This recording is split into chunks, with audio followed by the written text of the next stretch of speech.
Hey, good afternoon, everybody. I am Rich Zeck, the Executive Director at the Council on Aging over here on County Home Road. Coming to you live today to give you a little bit of update of what's happening with seniors across Pitt County. What's happening with COVID? What's happening with the senior centers? What's happening with Meals on Wheels? I'll get to all that. So first of all, I hope you're doing well and you've been safe and well taken care of during this very unique time. And one of the things that we always talk about with our seniors is yesterday was yesterday and today is today, and we have no clue about tomorrow. So while we're living in the day, things are good for our seniors, speaking in general. So the Council on Aging has been open every minute of the entire pandemic. Since last March, we have been open. Now, some of our senior centers were closed temporarily, and the majority of them started reopening back up in July. So all services are back to normal. All 5 of our senior centers are operating. We are doing home delivered meals. We're providing Medicare services. Tax season's on the horizon here. So a lot is going on. And as frontline people who deliver services to our seniors across the community, it's even more important during this pandemic because many businesses have been limited, many people have been closed, and quite honestly, many people are not blessed to be able to even see me right now, this very moment, because many of the seniors that we deal with don't have internet, they don't have computers, so all these Zoom meetings and all these virtual things, they're not helping the majority of our seniors. So we have to look at creative ways on how we can continue to serve and better serve during this pandemic. So one of the things is home delivered meals. So our volunteers across Pitt County, I would challenge anyone in the United States that if the volunteers in our community aren't one of the best groups, the best groups, then we're going to have some fighting words because our community has stepped up. So let me give you a couple of little ideas on what this crisis has done for people stepping up. So last February, so almost a year ago, we were feeding roughly about 270 people Monday through Friday, 270. Today, we're feeding 350. That's a significant increase. Part of that has been that people have stepped up and helped financially. And here's another interesting thing, talk about how wonderful the volunteers are. So when the pandemic first hit, the majority of our volunteers were older adults, and they were fearful and a little bit scared of the whole COVID and were afraid to volunteer. So we lost over 50% of our volunteers. So how are we going to get the meals delivered? Here's where the grace comes. As of today, not only have we regained the 50% that we lost, but we gained an additional 20% on top of that. Volunteers have come out of the woodwork to help serve our rural, our isolated, our homebound seniors to make sure that they get a meal. Now, people may be asked, well, what about during this pandemic and spreading and this, that, and the other thing? Well, we follow all the guidelines and all the protocols that are set forth by the science, by the CDC, by the health department, and it pretty much is contactless delivery. So we're continuing to serve seniors as if the pandemic means nothing to us. Because regardless of the pandemic and what we actually see, people still are hungry. People still need help getting to dialysis. People still need help with incontinence supplies. People still help with their prescription drugs. Life is going on. And we have to figure creative ways to do that. And, you know, fortunately for us, many of the people that we serve and many of our people who volunteer are very faith-based. And so they rely more on their faith instead of fear. And in fact, I had an interesting conversation one day with a volunteer who told me that I don't remember reading in the Bible when Jesus used to walk around with the lepers and if Jesus ever had leprosy. And it is by Jesus' stripes that we are healed and that I am healthy. And so that faith has continued to just explode our ability to serve seniors in our community. So, with that said, we have been extremely fortunate. And some people say it's a coincidence or you're lucky. Well, I think sometimes if you follow the rules and the guideline, 99% of the time, it's going to be all right. And we have done that. And it's been a huge, huge blessing. So I want people to know that the Council on Aging is open for business, has been open for business, and will continue to be open for business to help our seniors in our community to make sure that their needs are met. Now, we do have a lot of seniors who are still not comfortable going back out, and that's fine. We still want to continue to serve and help them as best that we can. And so we are available. And you can always call us at 752-1717. And one of our aging specialists here will be able to help you and guide you for whatever your particular needs may be. So that's really the big news, is that COVID aside, it's business as normal here. We're continuing to look for ways, creative ways, innovative ways to get back and do what we've always done. Many of our programs have returned. We've had jewelry classes. We've had a Spanish class. We've had several exercise classes that have all come back. We do.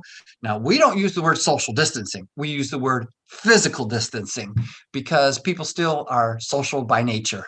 And when we pound into their head every day, socially, it starts getting into their psyche. And we want our seniors, as well as all citizens, to be social. Follow the guidelines, follow the rules, wear a mask, wash your hands, keep your 6-foot distance, and it'll be all right. So what else is happening with the Council on Aging? So back in October, we made a major announcement that we were expanding our facility here in County Home Road. And people are saying, what? How could you expand in this time? Well, we were going to be expanding earlier in the year on April 1st, and then the pandemic hit, and we had to postpone everything. But the reality is, you've heard about the baby boomer generation. Again, regardless of the pandemic, people are still getting older and require services and require programs. And so the baby boomer generation, they're coming, and they're coming hard. They're coming fast. In fact, one of the most recent studies says that North Carolina, where you and I live, is the third fastest growing state in the United States of America of seniors 65 and older. The seniors are coming.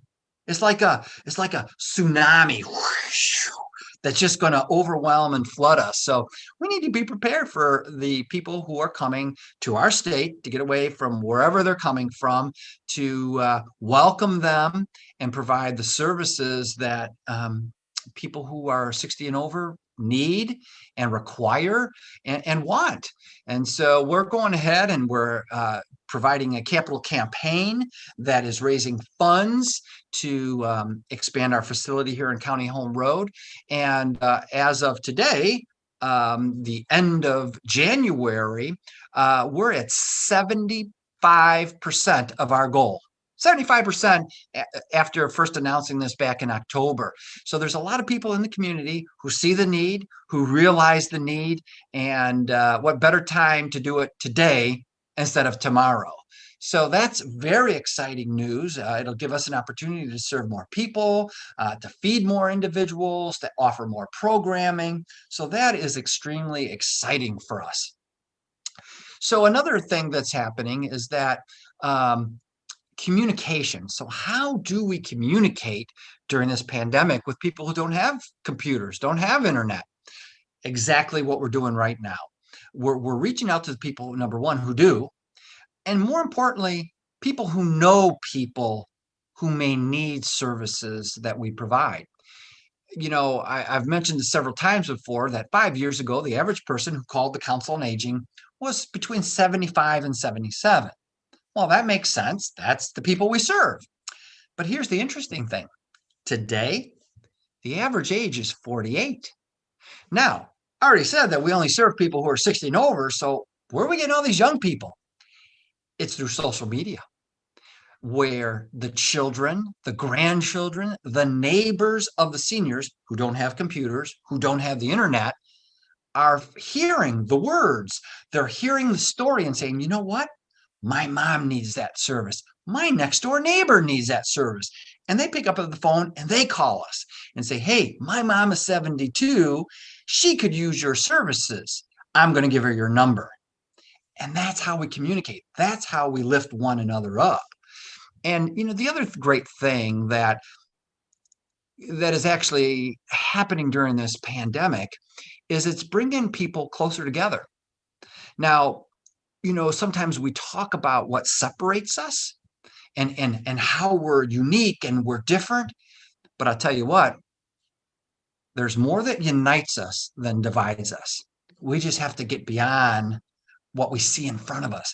And that is the very definition of faith. Faith is that which is unseen. It's what we believe in our hearts.